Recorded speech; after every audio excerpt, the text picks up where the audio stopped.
The Bell Hotel in Epping has been housing asylum seekers, and it's been a hotspot for controversy. The UK Home Office has been using hotels like this one to accommodate asylum seekers while their claims are processed. At the Bell, we're talking about around 140 men staying in its 80 rooms as of last month. This isn't new. Hotels across the UK, over 200 of them, are being used for this, housing around 32,000 asylum seekers. But in Epping, things took a dramatic turn.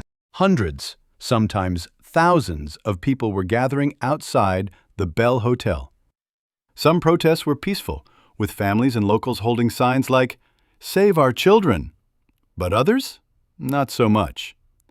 Essex police reported fireworks, eggs, and bottles being thrown at officers and the hotel.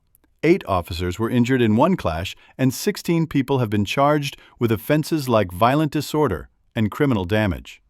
The police called it mindless thuggery in some cases. Now, let's flip the coin.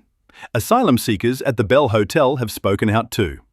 Kador Mohammed, a 24-year-old from Somalia, told The Guardian he's been called a scumbag and had soda cans thrown at him. He said, "I wasn't expecting this in England. I thought it would be friendlier." Another resident, who's been there for over 2 years, said protesters sometimes film them through their windows, which feels intimidating. These guys are caught in the middle, waiting for their asylum claims to be processed.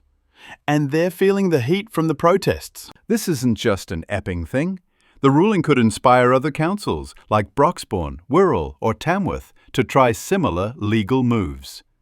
Reform UK's Nigel Farage and Richard Tice are cheering this on, saying they'll push for more injunctions in areas they control. But groups like the Refugee Council are worried. They say hotels aren't ideal, but moving asylum seekers to dispersal accommodation is better and cheaper. Plus, over 100 women's rights groups have warned that the protests are fueling an anti-migrant agenda that overshadows real concerns about violence against women. What's next for Epping? So, where do we go from here? The Bell Hotel's future is up in the air. Will the injunction become permanent? Will the protests die down or spread to other towns? And what about the asylum seekers like Kador and Whale, who just want a chance to start over? This story's got layers: community fears, legal battles, and real human lives caught in the crossfire.